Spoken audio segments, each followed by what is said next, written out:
Hi guys, today I'm really excited because I just received this battery operated wall sconce, which I think that it's nice. We have the instruction manual, and I think that it's great because it's a set of two rechargeable wall lights, and they have this clear crystal that I think that's gonna look really, really beautiful. It also comes included with a light bulb, so as you can see, they are LEDs and you can use them wherever you need them.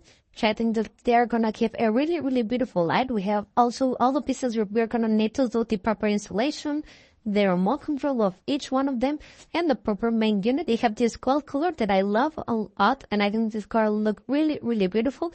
So it is a set of two. You get a pair of everything, so it's really, really nice. You can set them wherever you want on your stairway, highlighting a picture if you want, and this wall sconces also has a memory functions, which I think that it's nice. That way you can set them however you like them. And I think that they look really, really nice and seems like an easy installation. So let's go ahead and install them.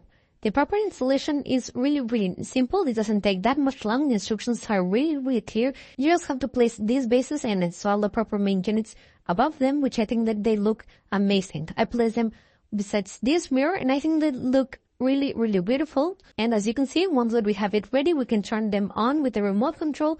We can set the different brightness of it, the temperatures. We can change them really, really easily. It has 3 color temperatures from warm white up to cold white, which I think that it's really nice. And we can also dim it, which I think that looks perfect for any kind of situation. We can set it up to 8 hours, and I think that they look amazing. And overall, I think that they are really, really nice, and I will really recommend them. See you guys.